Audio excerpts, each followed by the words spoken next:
where we try to understand the scope, the reach, and the meaning of stabilization.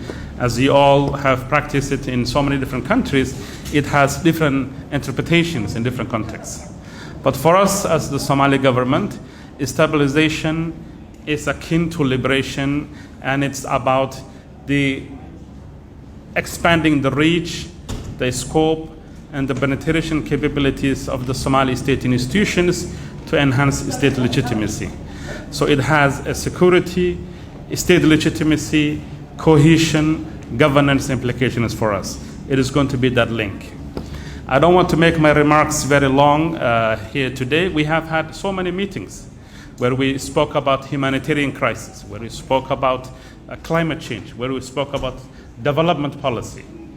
But all those other issues will remain unresolved if the nation is not liberated from Al-Shabaab and if stabilization is not followed up with it. So this is the anchor. Our efforts in the military front and the stabilization front is going to be the anchor on which all other policies are going to be built on. So we want to attach that importance on it. We have not only the Minister of Interior, but Minister of Justice, Minister of Women and Human Rights, Health, Planning, Water, Disaster Management, National Security, and of course Defense. So stabilization would be following on the gains made in the military front. Ladies and gentlemen, for us, as would be presented, stabilization used to be a very limited approach in practice in Somalia before. I used to work at the Ministry of Interior, and we have had very long number of partners who have been providing very useful support in our stabilization efforts in the various operations that have been carried out. But what has changed over the years is what I want to highlight. I want to focus only on the macro level issues. A year and a half ago, or even less than that, or maybe 2 years ago, as we got into a prolonged electoral process, the possibility of Somali Arab forces and communities trying to recover places in Hiran, in Galgudud, in Shabelle, in Mudug, in parts of Southwest, in Jubaland, from Yed to Mataban, from Wabho to Qayad, from all these locations were beyond our imagination. So a new mindset and a new dawn is to be noticed here in Somalia, where the government, with its more powerful weapon, which is its people, the citizens of this country, are working hand in hand to get rid themselves of this very chronic issue, which is Al-Shabaab. And mind you, the young boy or girl that was 10 years old when Al-Shabaab came into the picture is now at least 25 years old. The one that was 5 years old is potentially in the front lines fighting on their side, carrying a very radical idea. So it's only now that we are actually coming to appreciate the level of penetration they have had on society. Therefore, as we recovered, and I think the ministry would highlight on our observations in Hiran so far, as we recover new areas and the armed forces with the local communities take on new areas, we're coming to realize that the wells are being destroyed. And prior to that, the mindset of the youth and the public in these locations has been changed. There are no proper schools. They are not even teaching proper Islamic ideology. They're teaching a very wrong one that kills people, while Islam is supposed to promote peace and coexistence. There are no social services. So the question is, as we recover land and try to enhance the legitimacy of the Somali state institutions at the federal level and the federal government, what are we trying to do? I would like to give you the key tenets of what we think, rationally and policy-wise, what stabilization should entail.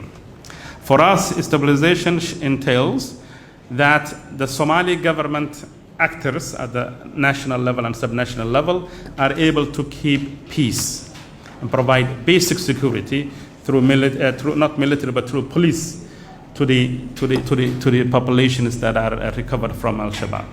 Secondly, it's about the provision of justice, because one of the key tools that this radical group they use through inhumane and coercive power is they claim to provide justice to people, but only justice that involves killing people.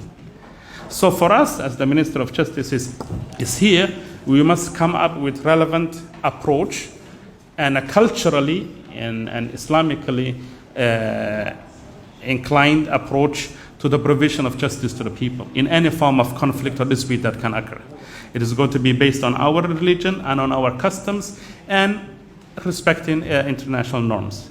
That is some of the serious discussions we're having in that front. And more importantly, much of this activity is going to be anchored on the work that the Minister of Interior is going to do. They're already doing good work on reconciliation. They're doing good work in deepening federalism, the formation of administrative structures. So it is governance, it is justice, it is security, and it is about the provision of basic services. I'll give you just a few simple examples. As hundreds of kilometers was recovered in Iran, and Al-Shabaab destroyed the wells and the basic livelihoods of people, we had to sit together and try to come up with how to support people, provide ambulances, rebuild municipalities, health posts. We realized that then this is a very complex approach that needs a total government intervention. And we were glad that with the Ministry of Water and others, we were able to provide some initial support. But we learned from that experience that if we are going to go to Jilib a few months from now, or days, whatever it may take, if we're going to recover Aden Yabal, if we're going to recover El Bur, if we're going to recover these places that have been under Al-Shabaab for so long, we ought to be prepared and must have the resources that will follow the military. What helps us attain holding power is legitimacy and provision of basic services. So it is this livelihoods has to be another aspect of stabilization. Not necessarily giving job to everybody, but allowing people to have a source of income generation and invigorating the marketplace for each locality. So all I want to emphasize is our thinking of stabilization has evolved due to the magnitude and the scope of the liberation that we are undertaking now. It is, as I was discussing with the ministry earlier, from the outskirts of Galkayo all the way to Kismaiyo, other than big cities like Mogadishu, Baydabo, Adado, Dusomareb, Kismaiyo. But we are neglecting the countryside, we are neglecting the small villages, and that is where the people live. So this is a huge project.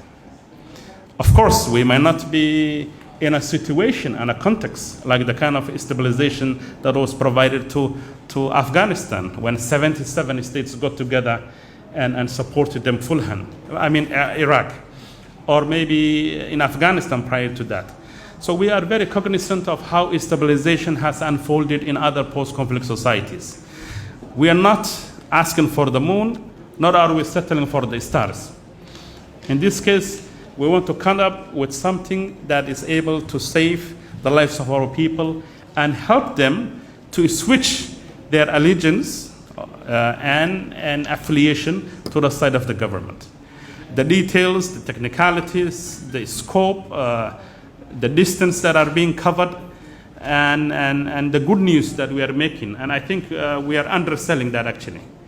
It is a total shift in the thinking of the Somali government and in the thinking of the Somali public, and hopefully, as we see every day, in the thinking of our partners, that this time it is possible. It is possible to get rid of Al-Shabaab from Somalia, which is a threat to the Somali people and the region and the globe at large.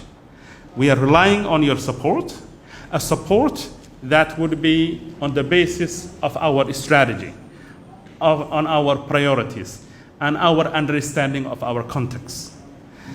As you can see the representation here, this is going to be a cross-cutting issue. It will begin with Ministry of Defense, giving us the scope and the sequences of recovered areas, and then the other ministries would get in. with the Ministry of Interior being at the center. But the policy, strategic direction of this is going to be carried out at the office of the Prime Minister. And I will be personally chairing these things and overseeing it. Both the President and the Prime Minister have very specific and clear views about destabilization. We have had a lot of discussions, and they want us to ensure that as we recover new spaces and places, we end up providing health posts, schools, and whatnot. That is the trust, and in the trust and the support of the Somali public, who are doing a tremendous job. I would like to keep my remarks at that and thank the Ministry of Interior for playing a leadership role and the other line ministries for understanding the collective nature of this task and the collaboration needed. I would like to thank you very much. And after I hear to your remarks, maybe we can forge agreements on the way forward. It's a very good beginning. Thank you very much all.